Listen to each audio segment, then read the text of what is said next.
Hello everyone. आज हम देखेंगे विशिष्ट ऊष्मा, स्पेसिफिक हीट। थर्मोडायनेमिक का एक बहुत ही अच्छा टर्म है स्पेसिफिक हीट और बहुत ही जरूरी कंसेप्ट है।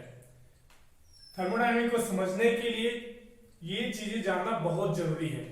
तो स्पेसिफिक हीट क्या होता है, कैसे पदार्थ का स्पेसिफिक हीट अलग अलग पदार्थों के लिए अलग अलग होता है और क्या इंपॉर्टेंस है, तो सारे चीज हम लोग डिटेल में पढ़ेंगे। ठीक है, तो आइए देखते हैं स्पेसिफिक हीट या विशिष्ट ऊष्मा को। जहां पर भी स्पेसिफिक शब्द आता है या विशिष्ट शब्दों का प्रयोग किया जाता है, कोई सभी इस तरह का टर्म है जैसे स्पेसिफिक हीट है या स्पेसिफिक एनर्जी, इस टाइप का जहां पर भी शब्द आता है, तो जैसी स्पेसिफिक शब्द का उपयोग होता है तो वो मटेरियल का प्रॉपर्टी बन जाता है। जैसे विशिष्ट ऊष्मा मतलब ये केवल डिफाइंड होगा per unit mass, per unit volume, इस टाइप की चीजों के लिए। तो जहां पर भी पर यूनिट के लिए कोई चीज डिफाइंड होता है तो वो क्या हो जाता है, वो उस पदार्थ, उस सब्सटेंस का गुण धर्म बन जाता है। तो गुण धर्म या प्रॉपर्टीज कहने का मतलब क्या है, तो किसी भी सब्सटेंस के लिए वो जो पर्टिकुलर प्रॉपर्टी होगा ये यूनिक होगा, वो सिर्फ उसी के लिए होगा और उसका एक निश्चित क्वांटिटी होगा। तो ये बहुत इंपॉर्टेंट है थर्मोडायनेमिक्स में। आइए शुरुआत करते हैं। स्पेसिफिक हीट, इसको डिफाइन कैसे किया जाता है, सिंपल मैं बताता हूं कि मान लो ये हमारा एक सिस्टम है। इस सिस्टम में कोई भी सब्सटेंस 1 kg सब्सटेंस रखी हुई है, लिक्विड होगा, गैस होगा, सॉलिड होगा, कुछ भी हो सकता है। उसका द्रव्यमान मैं मान लेता हूं 1 kg रखी हुई है। उसका इनिशियल तापमान कुछ होगा, सपोज 30 डिग्री सेंटीग्रेड का होगा। ठीक है, द्रव्यमान कितना है 1 kg का और तापमान कितना है 30 डिग्री, ये मैंने एज्यूम कर लिया ऐसा होगा। ठीक है, अब यदि मुझे इसका तापमान 30 डिग्री से 31 डिग्री सेंटीग्रेड करना है, मतलब जो तापमान है उसमें 1 डिग्री का वृद्धि करना है, तो उसके लिए जितना ऊष्मा की रिक्वायरमेंट होगी, the total amount of heat required to increase the temperature of 1 kg substance or unit mass of a substance by unit degree centigrade or unit Kelvin। तो डिफरेंस आप केल्विन में बोलो या डिग्री सेंटीग्रेड में बोलो, एक ही बात है। तो किसी भी सब्सटेंस के 1 kg का तापमान 1 डिग्री बढ़ाने के लिए, किसी भी सब्सटेंस के 1 kg का तापमान 1 डिग्री बढ़ाने के लिए आवश्यक ऊष्मा की मात्रा को क्या कहते हैं, विशिष्ट ऊष्मा कहते हैं। ठीक है, बहुत आसान है। कोई भी सब्सटेंस है, हर एक सब्सटेंस के लिए अपना एक स्पेसिफिक हीट होता है, लेकिन किसी सब्सटेंस के लिए केवल एक ही स्पेसिफिक हीट होगा और किसी सब्सटेंस के लिए एक से अधिक। साथ ही साथ कैसे वो टेम्परेचर के साथ वेरी करता है और कैसे अलग अलग सब्सटेंस के लिए अलग अलग होता है, ये हम आगे जानेंगे। तो डेफिनेशन सिंपल है, कोई भी सब्सटेंस है, किसी भी प्रकार का सब्सटेंस है, केवल उसके 1 kg का हम लोग कंसीडर कर रहे हैं और उसका तापमान जो भी होगा उससे 1 डिग्री बढ़ाना है मुझे, तो कितना अमाउंट ऑफ हीट का रिक्वायर्ड होगा, उसी को बोलते हैं स्पेसिफिक हीट। तो ये सिंपल उसका डेफिनेशन हो गया कि what is the specific heat. इसको हम लोग रिप्रेजेंट करते हैं सिंपल C से। Specific heat is represented by C। ठीक है, तो C की यूनिट क्या होगा, C का यूनिट होता है कि किसके लिए कर रहे हैं, तो पर केजी मतलब किसी भी सब्सटेंस का यूनिट मास के लिए कर रहे हैं। यूनिट मास मतलब 1 kg के लिए कर रहे हैं और कितना तापमान बढ़ाना है, तो 1 केल्विन। ऐसे ही मात्रक टेम्परेचर, सारे चीजों को हम लोग ऐसा ही मात्रक में लेते हैं। तो ऐसा यूनिट क्या है, मास का केजी है और टेम्परेचर का केल्विन है। तो किसी भी सब्सटेंस के पर यूनिट, किसी भी सब्सटेंस के पर यूनिट का टेम्परेचर पर केल्विन बढ़ाने के लिए जितनी आवश्यक ऊष्मा की मात्रा होगी, मतलब इसको सिंपल किलो जूल में ले लेते हैं या जूल भी लोगे तो ऐसा ही मात्रक रहेगा। जनरली हम किलो जूल में डील करते हैं। ठीक है, या सिंपल जूल ले लो, ऐसा ही चल रहा है तो ऐसा ही मात्रक जूल होता है। तो जूल पर केजी पर केल्विन। हमेशा थर्मोडायनेमिक्स में या कहीं पर भी आप फिजिक्स रिलेटेड सब्जेक्ट पढ़ रहे हो तो ये जरूरी हो जाता है कि उसकी यूनिट हमें पता होना चाहिए। तो इसको रिप्रेजेंट करते हैं कैपिटल C से, स्पेसिफिक हीट को या विशिष्ट ऊष्मा को। ठीक है, और इसका यूनिट क्या हुआ, तो जूल पर केजी पर केल्विन। मींस यूनिट से भी आपको परिभाषा बोलने आना चाहिए, जैसे कि किसी भी सब्सटेंस के 1 केजी पर केजी मतलब 1 केजी का तापमान पर केल्विन मतलब पर केल्विन बढ़ाने के लिए आवश्यक ऊष्मा की मात्रा मतलब कितने जूल ऊर्जा की जरूरत पड़ेगी, ऊष्मा की जरूरत पड़ेगी। ऊर्जा ऊष्मा कार्य सभी का यूनिट जूल ही होता है, ऐसा यूनिट। तो वो आवश्यक ऊष्मा की मात्रा को हम लोग क्या कहते हैं, स्पेसिफिक हीट। ठीक है, तो दो शब्द बार बार देखोगे, स्पेसिफिक हीट या स्पेसिफिक हीट कैपेसिटी। यहां पर भी एक चीज और है, कहीं कहीं पर स्पेसिफिक हीट दिया रहता है और स्पेसिफिक हीट कैपेसिटी दिया रहता है, तो रिप्रेजेंट करने का तरीका अलग अलग रहता है। स्पेसिफिक हीट जहां पर भी बोला रहता है तो जूल पर केजी पर केल्विन होता है। अगर हमें ये 1 केजी के लिए हो गया, लेकिन स्पेसिफिक हीट कैपेसिटी बोल दिया या ऊष्मा धारिता बोल दिया, तब क्या हो जाता है, ये इसके साथ में उसके जो टोटल द्रव्यमान है वो मल्टीप्लाई हो जाता है।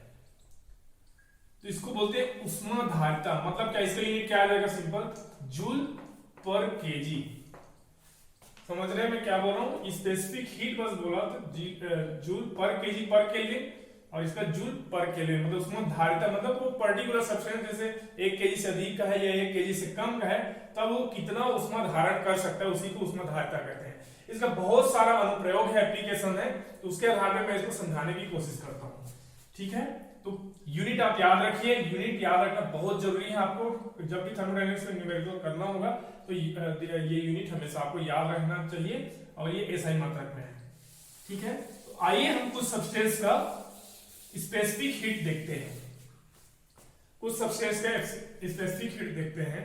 पहले शुरू जान ले कि स्पेसिफिक हीट अलग अलग चीजों के लिए अलग अलग कैसे होता है। तो जब भी इनकम्प्रेसिबल, जैसे इनकम्प्रेसिबल फ्लूइड रहेगा,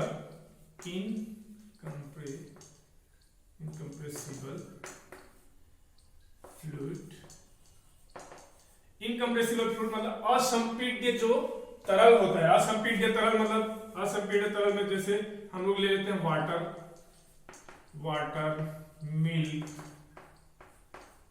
ऑयल, इस टाइप की चीजों के लिए।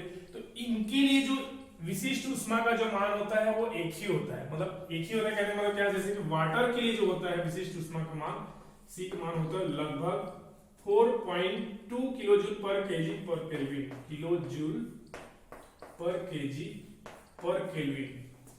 ये वाटर के लिए केवल एक ही मान होगा। मतलब पहले शुरू में मैं बता दिया कि रियल कंडीशन क्या होता है, स्पेसिफिक हीट अलग अलग टेम्परेचर पे अलग अलग होता है। मतलब किसी पर्टिकुलर सब्सटेंस के लिए वो चेंज होते रहता है, बट एक एवरेज वैल्यू सभी सब्सटेंस के लिए लिया जाता है। तो एक एवरेज वैल्यू मतलब ये केवल एक ही सी देता है। जैसे मैं अभी कंप्रेसिबल फ्लूइड में आऊंगा। कंप्रेसिबल फ्लूइड मतलब कि जैसे कि एयर हो गया, जितना भी जो गैसेस है वो कंप्रेसिबल फ्लूइड में आता है।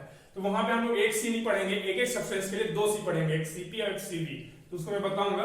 तो जैसे इनकम्प्रेसिबल फ्लूइड में हम लोग वाटर ले लिए, वाटर इनकम्प्रेसिबल असंपीड्य, वाटर जितना स्पेस घेरा रहता है उससे आप उसको और नीचे नहीं कर सकते, उसको और कंप्रेस नहीं कर सकते या उसको बढ़ा नहीं सकते। ठीक है, बढ़ाने से मतलब वो जितना जगह उसको घेरना है उतना घेरेगा ही वाटर, मिल्क, ऑयल, ये सब चीजों का वही रहता है। ठीक है, तो इसके कारण उसका स्पेशल उपयोग भी है।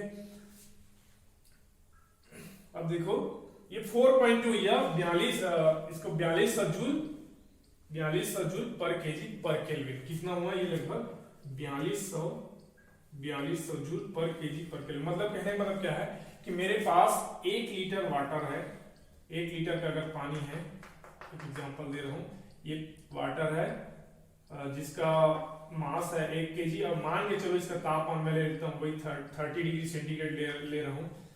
तो अगर इस समय मैं इसको ये 4200 जूल ऊर्जा सप्लाई कर दूंगा तो इसका तापमान क्या हो जाएगा, 31 डिग्री सेंटीग्रेड का हो जाएगा। पहले 30 का था, अभी 31 डिग्री सेंटीग्रेड, मतलब एक डिग्री टेम्परेचर बढ़ जाएगा।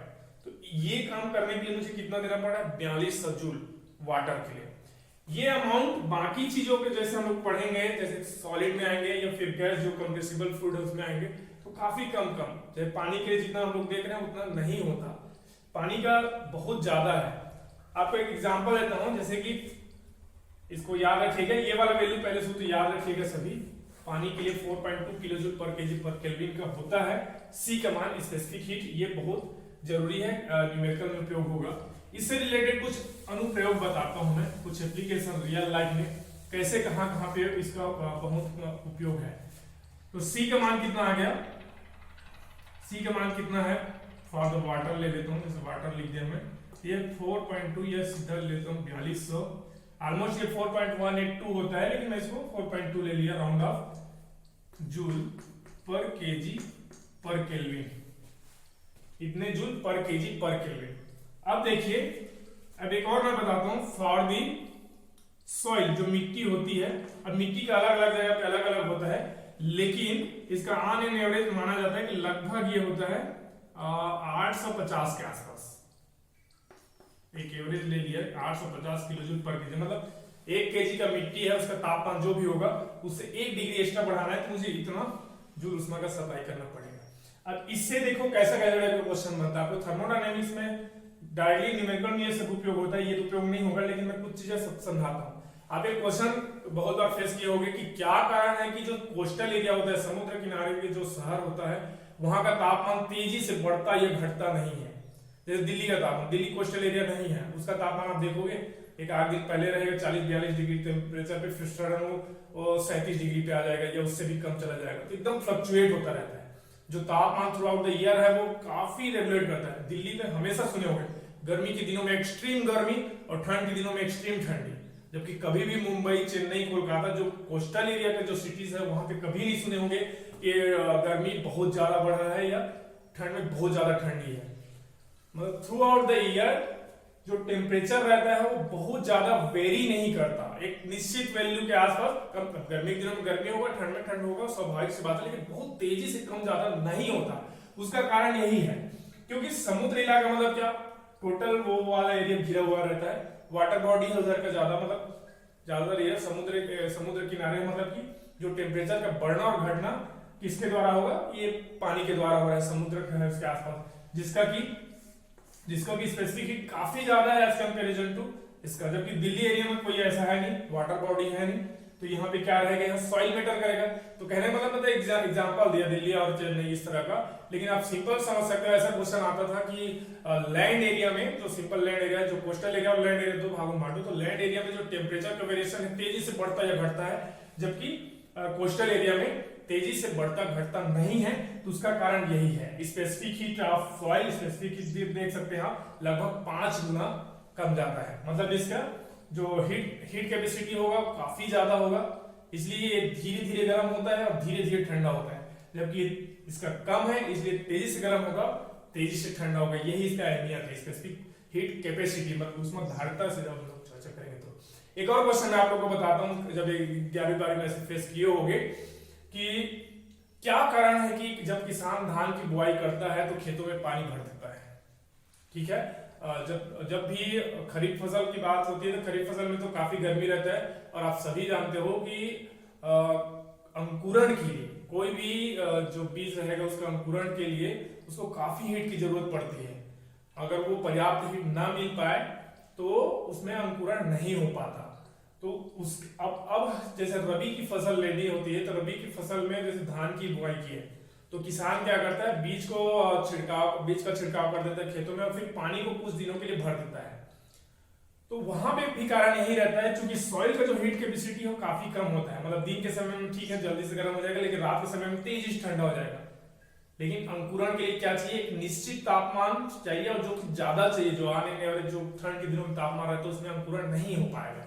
तो किसान उसी से बचने के लिए क्या करता है, अपने खेत में पानी भर देता है, ताकि जो तापमान का जो वेरिएशन है, फ्लक्चुएशन है, वो तेजी से ना हो पाए और अंकुरण अच्छे से हो, और फिर ज्यादा से ज्यादा प्लांट निकल आ सके।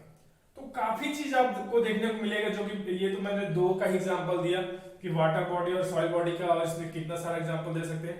ये बहुत ही अच्छा चीज है, स्पेसिफिक हीट बहुत सारे जगह पे काम आता है।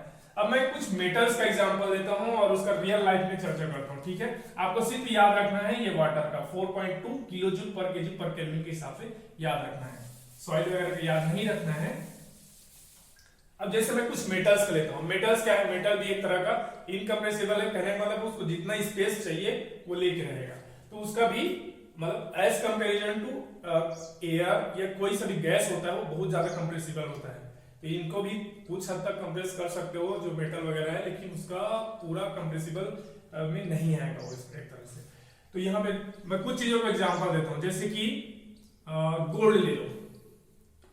जो गोल्ड सी का वैल्यू मैं यहाँ पे लिखते जाऊंगा और अलग अलग चीजों का चर्चा करते जाता हूँ।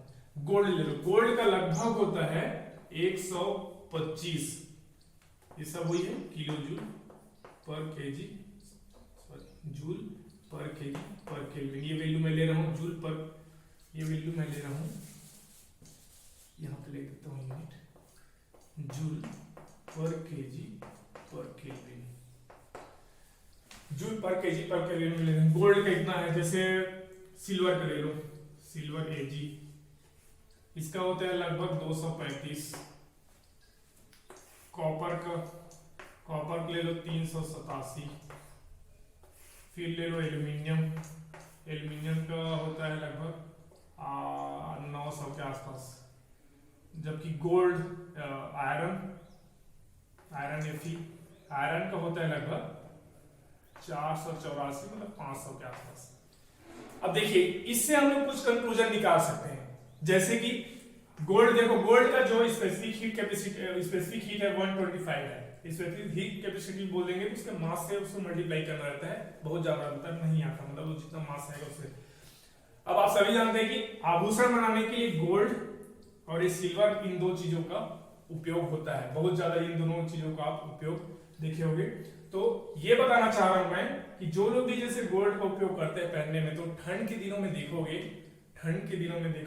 कि जो नेकलेस जो रहेगा, जो भी गहने आप पहने हैं, वो आपके बॉडी के टेम्परेचर से ज्यादा ठंडा हो जाता है। क्योंकि अब जो कुछ भी धातु के रूप से, जो ये सब मेटल है, मेटल के सारे चीजों का आप देखोगे तो ये 1000 के रेंज में ही या बहुत कम है इनका स्पेसिफिक हीट कैपेसिटी। जबकि मैं एक एग्जांपल देता हूं, ह्यूमन बॉडी, जो ह्यूमन बॉडी के लिए स्पेसिफिक हीट होता है वो लगभग होता है, ह्यूमन बॉडी के लिए भी लिख देता हूं मैं, ये है ह्यूमन बॉडी के लिए ये होता है लगभग 3500 जूल पर केजी पर केल्विन।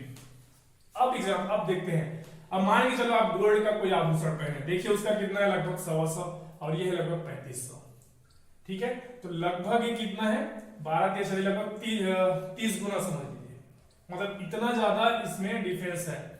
वैसे चांदी का भी देख सकते हैं, इसमें भी लगभग 20-25 गुना के आसपास दिख रहा है, इसमें कई ज्यादा गुना।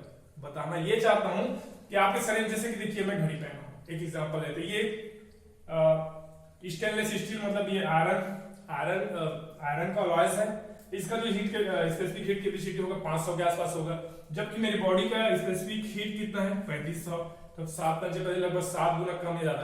कहने का मतलब क्या, मेरे बॉडी के टेम्परेचर को 1 डिग्री बढ़ाने के लिए, अगर 1 केजी मास को मैं लूं अपने बॉडी का, तो उसका तापमान 1 डिग्री बढ़ाने के लिए मुझे 3500 जूल की आवश्यकता पड़ेगी। जबकि ये गोल्ड जो फेरस अलॉय है, स्टेनलेस स्टील, उसका तापमान 1 डिग्री सेंटीग्रेड बढ़ाने के लिए कितना पड़ेगा, मात्र 400, लगभग 500 जूल पर केजी पर केल्विन, मतलब 500 जूल की जरूरत पड़ेगी। इसका मतलब क्या है कि ये जो चीज होगा, जो धात्विक चीजें होगी, वो तेजी से गर्म या ठंडा होगी। जो परिभाषा में यही चीज बोला जाता है कि बढ़ाने के लिए, मतलब 1 डिग्री बढ़ाने के लिए जितनी ऊष्मा की आवश्यकता पड़ती है उसको स्पेसिफिक हीट। उल्टा भी बोल सकते हैं, किसी चीज को 1 डिग्री, मतलब 1 केजी सब्सटेंस है, उसका तापमान 1 डिग्री ठंडा करने के लिए जितनी ऊष्मा निकालनी पड़ती है वो भी एक तरह की स्पेसिफिक हीट ही होगा, उतना ही अमाउंट होगा अगर रिवर्सिबल प्रोसेस रहा तो, ठीक है। तो कहने का मतलब क्या है कि हमारे शरीर में जो भी मेटलिक चीज हम लोग जो भी पहने हुए रहते हैं, जो भी मेटल हो, वो डिपेंड करता है, जैसे ये होगा तो और ज्यादा तेजी से, या फिर इस तरह का चीज होगा तो और ज्यादा, मतलब उसके कंपेरिजन थोड़ा कम तेजी से, मतलब जो टेम्परेचर है तेजी से बढ़ना या घटना किस पे निर्भर करता है, स्पेसिफिक हीट कैपेसिटी पे निर्भर करता है। ये बहुत ही अच्छा, बहुत अच्छा इसका एप्लीकेशन है रियल लाइफ में। बहुत सारे कंक्लूजन आप निकाल सकते हो, कैसे कोई चीजें तेजी से ठंडा या गर्म होता है। अब देखो घर से रिलेटेड, घर में बहुत सारा उपयोग होता है। आपका जो खिड़की का फ्रेम एल्यूमिनियम का बना होता है, ज्यादातर चीजें आप देखते होंगे फेरस अलॉय का बना होता है, मतलब स्टील का बना होता है। आप खिड़की का फ्रेम देख लो या घर का जो सिटकिनी देख लो, कोई भी चीजें, बहुत सारी चीजें देखोगे तो वो मेटल का बना होता है। उनको देखोगे कि ठंड के दिनों में वो ज्यादा ठंडा लगता है, आप हाथ से छूओगे तो आपको ठंडा महसूस होगा। क्यों? क्योंकि उसका यही है कि स्पेसिफिक हीट कैपेसिटी है वो आपके बॉडी से काफी कम है, इसलिए वो तेजी से ठंडा हो गया और आप उसके रेट से ठंडा या गर्म नहीं हो सकते। ठीक है, तो ये काफी बहुत अच्छा चीज है। ये सभी चीजें हमें पता होना चाहिए कि कैसे, क्यों हमें हमारे बॉडी में रखी हुई चीज कोई धात्विक चीज है या कोई गहना हम लोग पहने हुए हैं वो ज्यादा ठंडा या गर्म क्यों लगने लगता है, तो उसका कारण यही है कि उसकी जो स्पेसिफिक हीट कैपेसिटी होती है या स्पेसिफिक हीट की जो मान है वो हमारे बॉडी से काफी कम है। यही कारण है कि वो तेजी से गर्म और तेजी से ठंडा होगा। तो ये तो मैं अभी आपको वाटर के लिए बता दिया था, और ज्यादातर इनकम्प्रेसिबल चीजों के लिए मैं बता दिया। जितना भी धातु है, मेन धातु जो हम लोग उपयोग करते हैं ह्यूमन बॉडी के लिए, सॉइल के लिए, और इसका एप्लीकेशन, इसके बारे में काफी अच्छा बताने की मैंने कोशिश किया। आगे देखते हैं जो कंप्रेसिबल फ्लूइड है उसके लिए कैसे होता है और कैसे निकालते हैं।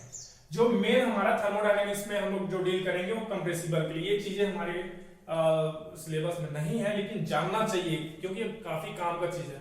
एज ए साइंस स्टूडेंट आपको हमेशा ये चीजों को पता होना चाहिए। कोई पूछ दिया कि क्यों हमारे बॉडी में रखी दूसरी धातु, जबकि हम लोग सेम इन्वायरमेंट में है, क्यों इतना तेजी से ठंडा या गर्म हो रहा है और हमारी बॉडी क्यों उतना तेजी से ठंडा या गर्म नहीं हो पा रहा है, तो उसका कारण क्या है, ये स्पेसिफिक हीट कैपेसिटी। ठीक है, तो चलिए कंप्रेसिबल फ्लूइड के लिए देख लेते हैं। जैसे कि आप जानते हैं कि थर्मोडायनेमिक्स में आइडियल गैस एक कंसेप्ट है। रियल में तो आइडियल गैस जैसे कोई चीजें नहीं होती, लेकिन आइडियल गैस एक कंसेप्ट है। और जो एयर है उसको हम लोग आइडियल गैस के रूप में लेके चलते हैं at very high temperature and very low pressure for the study purpose. तो कंप्रेसिबल फ्लूइड में हम एयर की ही बात करेंगे। बाकी जो और भी गैसेस है, हाइड्रोजन है, हीलियम है, आर्गन है, नियान है, बहुत सारे गैस होती है। तो सबके लिए जो सी का मान है, जैसे यहाँ पे हम लोग सी का मान एक ही सी दिखे, गोल्ड के लिए एक सी था, जितना भी मेटल था सारे के लिए, ह्यूमन बॉडी के लिए एक सी का वैल्यू देखे। हालांकि ये सी एक परफेक्ट वैल्यू नहीं होता, ये विद टेम्परेचर वेरी करता है, लेकिन एक ऑन एन एवरेज एक रियल वैल्यू निकाला जाता है। लेकिन जैसे कंप्रेसिबल फ्लूइड में बात कर रहा हूं एयर, अब एयर में भी आप जानते हो कि बाई वॉल्यूम अगर देखोगे तो 78-78% नाइट्रोजन होता है, 21% ऑक्सीजन होता है, और फिर 1% आर्गन, 0.03% कार्बन डाइऑक्साइड, और इस तरीके से रेस्ट अदर गैसेस होता है। तो एयर काफी चीजों का मिक्सचर है। तो एयर को हम लोग आइडियल गैस लेके चलते हैं। तो एयर के लिए हम स्पेसिफिक हीट के बारे में समझेंगे कैसे निकालते हैं। तो एयर के लिए दो स्पेसिफिक हीट होता है। एयर के लिए दो स्पेसिफिक हीट होता है, ठीक है। एक होता है सीपी और एक होता है सीवी। मतलब परिभाषा वही रहेगा, इसका मैं थोड़ा सा डायग्राम से समझाने की कोशिश करता हूं कि मान लो ये हमारा पिस्टन सिलेंडर अरेंजमेंट है, दोनों के लिए मैं बना देता हूं। ये देख सकते हैं, ये देखिए,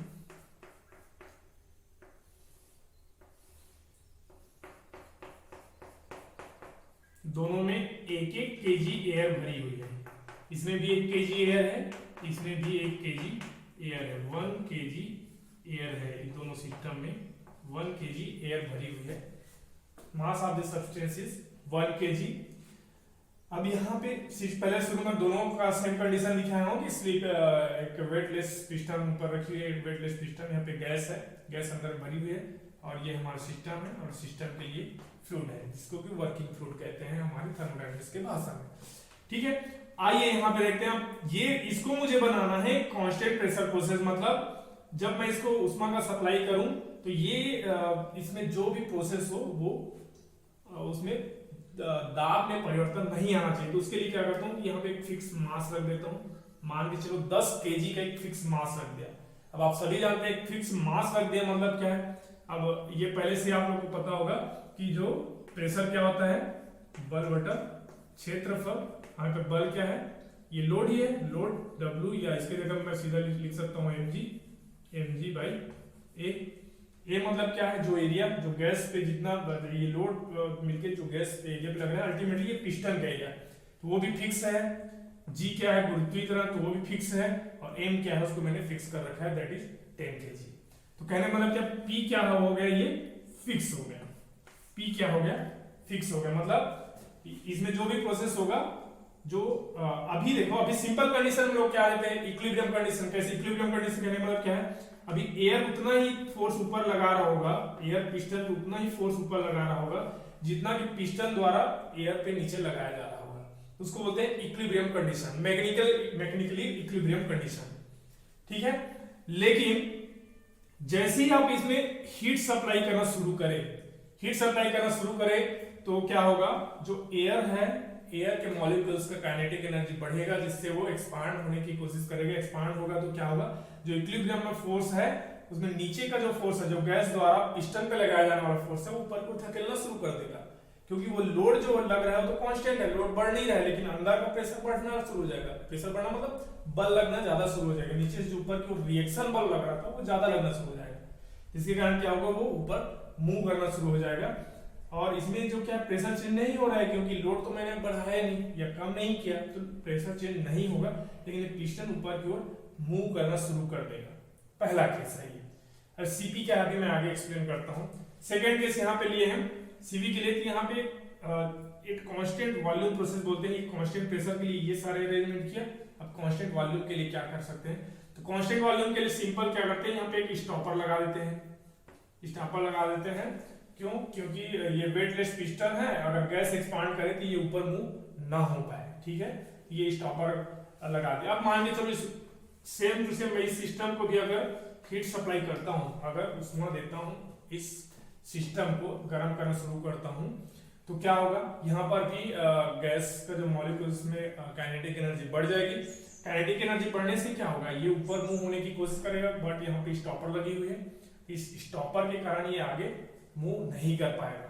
तो कहने का मतलब क्या है, इसमें कोई कार्य नहीं होता, मतलब डिस्प्लेसमेंट ही नहीं हो रहा है। वर्क बराबर क्या होता है, वर्क बराबर होता है बल गुणित विस्थापन।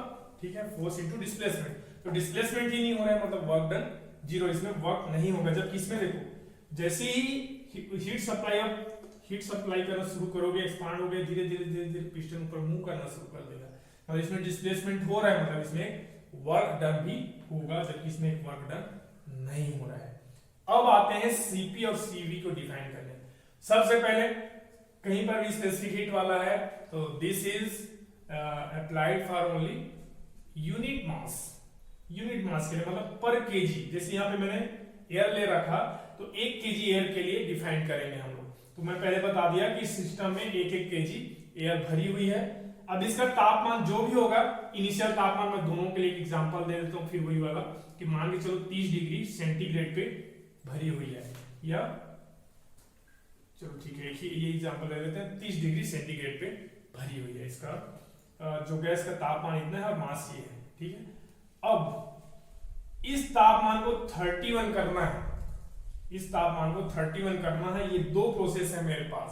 तो यहाँ पे यही मेन चीज बनता है कि किसमें कितना हीट सप्लाई करना पड़ेगा, मतलब दोनों का मास सेम है, दोनों में 1 केजी है, दोनों में वो इस टाइप का इनिशियल कंडीशन दोनों का सेम है, बस बात का कंडीशन क्या है, ये आइसोबारिकली होगा, मतलब प्रेशर चेंज नहीं होगा और इसमें वॉल्यूम चेंज नहीं होगा। तो 2 डिफरेंट कंडीशन के लिए अगर टेम्परेचर में 1 ही डिग्री वेरी करना है, तो हीट सप्लाई का मात्रा क्या एक ही लगेगा, क्या एक ही अमाउंट का हीट इसको सप्लाई करना पड़ेगा, या डिफरेंट अमाउंट का हीट इसको सप्लाई करना पड़ेगा। ठीक है, तो यहां पे आप देखिए मैं क्या बोला कि कुछ भी अमाउंट ऑफ हीट इसको दोगे, सबसे पहले गैस के मॉलिक्यूल्स का काइनेटिक एनर्जी बढ़ता है, जिससे उसका तापमान बढ़ना शुरू होता है। लेकिन जैसे ही इसको आप हीट दिए, उसका काइनेटिक एनर्जी बढ़ना शुरू हुआ कि नहीं, कि उसी टाइम पे गैस एक्सपांड करना शुरू किया, काइनेटिक एनर्जी बढ़ा, मतलब मॉलिक्यूल्स उछल कूद करना शुरू कर देते हैं, जिससे गैस एक्सपांड करना शुरू करेगा। गैस एक्सपांड करना शुरू करेगा, जिसके कारण क्या होगा, ऊपर में फोर्स ज्यादा लगेगा, मतलब ऊपर की ओर फोर्स ज्यादा लगेगा, जिससे ये ऊपर मूव करना शुरू कर देगा। कहने का मतलब जो अमाउंट ऑफ हीट मैंने इसको दिया है वो 2 चीज में खर्च हो रही है। पहला, मॉलिक्यूल्स का काइनेटिक एनर्जी बढ़ा रहा है, मतलब मॉलिक्यूल्स का जो काइनेटिक एनर्जी डायरेक्ट टेम्परेचर से रिलेट करता है। ठीक है, जब आइडियल गैस का आप 11-12 में पढ़ ही चुके होंगे, 3/2 kT ऐसा करके होता था, तो डायरेक्ट उसका टेम्परेचर से रिलेशन होता है काइनेटिक एनर्जी, मतलब इससे। ठीक है, तो जितना भी अमाउंट मैंने इसको हीट दिया वो 2 चीज में अप्लाई हुआ, क्या में, उसका मॉलिक्यूल्स का काइनेटिक एनर्जी बढ़ाने में और दूसरा वर्क करने में। सेकेंड चीज यहां पे देखते हैं, मान के चलो जितना अमाउंट ऑफ इसमें जो हीट दिया वो 2 चीज में अप्लाई हुआ, उसी अमाउंट ऑफ हीट को मैं इसमें सप्लाई करता हूं। एक एग्जांपल ले लेते हैं कि 100 जूल मान के चलो कि ऊर्जा लिए, 100 किलो इसमें सप्लाई किया तो इसमें कुछ मात्रा में ये वर्क किया और कुछ मात्रा में इस मॉलिक्यूल्स का तापमान बढ़ाने में। तो अब ये कोई 100 किलो जूल इसको भी मैं सप्लाई करता हूँ तो इसमें क्या होगा, इसमें भी सबसे पहले जाकर मॉलिक्यूल्स का काइनेटिक एनर्जी बढ़ा के जिसको एक्सपांड करने की कोशिश करेगा। क्योंकि यहाँ पे ऊपर में स्टॉपर लगी हुई है जिसके कारण ये ऊपर मूव नहीं कर पाएगा, मतलब इसमें वर्क डन 0 है, मतलब इसका जो टोटल एनर्जी आया, टोटल उसमें जो सप्लाई किया था वो किसमें उपयोग हो जाएगा, to raise the kinetic energy of molecule of this air. Directly एक ही चीज में उपयोग हो रहा है, इसमें दो चीज में उपयोग हुआ, वर्क डन और इसमें किसमें उपयोग हुआ, केवल और केवल उसके काइनेटिक एनर्जी या तापमान, काइनेटिक एनर्जी बोलो या तापमान बोलो, गैस के लिए एक ही होता है, मतलब डायरेक्ट रिलेशनशिप है टेम्परेचर के बीच। ठीक है, तो अब साफ पता चल होगा, चूंकि इसका जो हीट है जैसे 100 किलो जूल दिया तो कुछ मात्रा वर्क में चला गया, कुछ मात्रा ही यहाँ पे आता है, जबकि यहाँ पे मैंने जो हीट सप्लाई किया वो डायरेक्टली इसके तापमान को बढ़ाने में उपयोग हो रहा है, वर्क डन में लॉस नहीं हो रहा है।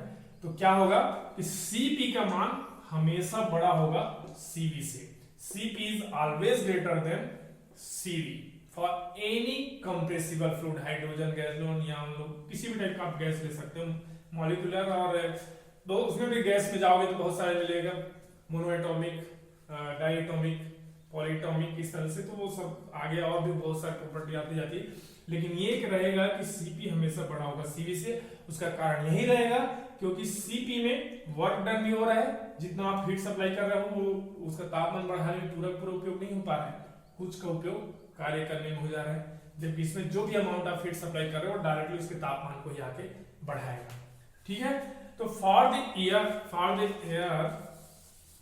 एयर इसका मान होता है 1005 जूल यूनिट, तो ही रहेगा जूल पर केजी पर केल्विन, 1005 जूल पर केजी पर केल्विन, जो कि बड़ा होता है कि इससे इसका मान कितना होता है, तो ये होता है 718 जूल पर केजी पर केल्विन। ठीक है, तो देख आप साफ देख सकते हैं इसमें लगभग 300 का फर्क है, 287 का डिफरेंस है दोनों के बीच में, मतलब सेम तापमान रेंज करने के लिए, मतलब एक केजी दोनों सेम गैस है, दोनों एयर है, सेम द्रव्यमान है, 1-1 केजी का है, सेम टेम्परेचर है, शुरुआत में 30 डिग्री, लेकिन मुझे 31 डिग्री करना है, 31 डिग्री सेंटीग्रेड करना है, तो इस प्रोसेस से मैं उसका